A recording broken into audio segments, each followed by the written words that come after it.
We need to talk about the Flying Scotsman's tenders. There's a bit of a myth that goes around the rail enthusiast hobby, mostly with the younger members, that the Flying Scotsman routinely ran with two tenders, which isn't really true, at least not in the way that most people think. Personally, I've seen numerous posts from YouTube comments and in forums that continue to push this misconception. And I have a fair idea where it comes from. In Season 3 of Thomas the Tank Engine, an episode called Tender Engines, Flying Scotsman turns up with two tenders, visible poking out the station. But, hang on. Look at those tenders. This isn't right at all. No. How could this be so wrong? Cheer up.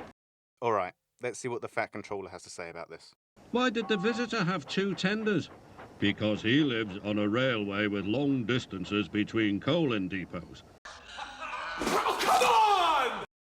A second coal tender? How was that supposed to work? So the fireman needs to climb out of the cab, over the first tender, shovel in hand, scoop up some coal from the second tender, and climb all the way back over? Well, this is clearly fake news. The reason nobody ever built a second coal tender is fairly obvious. Water will happily travel forward through a hose, but coal will not go anywhere at all without a man and a shovel. Some steam locomotives use something called an Archimedes screw to move coal from the tender into the firebox, but still, coal must be close enough to make this system work, which is why every additional tender I can find coupled behind an engine had been carrying water and not coal. Which leaves the question, where did the second tender really come from?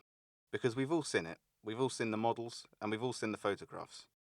As far as anyone has ever turned up, it never happened once in all the years the locomotive was working for the LNER, or later, for British Railways. The East Coast Main Line never needed engines that could carry more water to begin with, because the water could come into the tender directly, without the engine even having to stop. Railway engineers laid water troughs between the rails. The fireman dropped a scoop while the train was running, and the water scoops up using the velocity of the train to force it into the tender, which meant there was no reason to drag a second tender around, and no reason to stop for more water either. The corridor tender also tends to confuse people. This is an ordinary tender with a gangway built through it, so a relief crew could walk from the train into the cab without any need to stop. Scotsman ran with one in service between 1928 and 1936, and got one again during Pegler's ownership.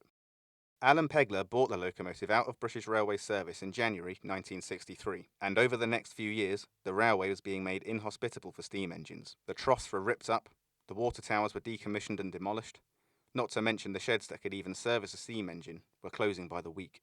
In September 1966, he did obtain a second corridor tender. That one had been running behind the A4 Union of South Africa, and Pegler had it converted to a water carrier while keeping the original gangway. That is the tender you were looking at in most of the photographs. For the next 3 years, the tender went wherever the engine went, on rail tours all over the country, including the famous non-stop run from London to Edinburgh in May of 1968, 40 years after the Scotsman worked the first one.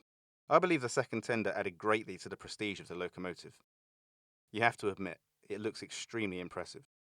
The American tour came in 1969, and the tender earned its keep even harder over there, because no American railroad has ever bothered with water troughs, and the route went through some genuinely empty country.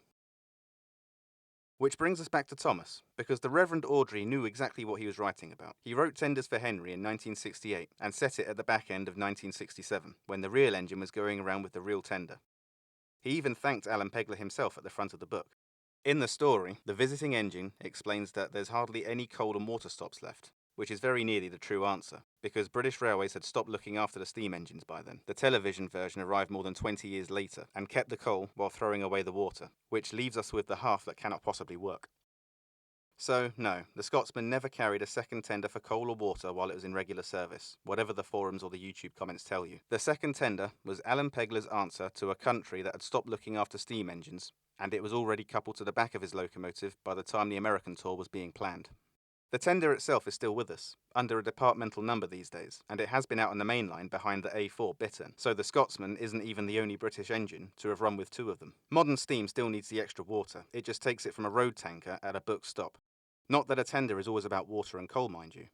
The Great Northern built one in 1863 with its own cylinders and its own driving wheels, and British Railways even run tenders in front and behind diesels a while later, which are two very different vehicles wearing the same name.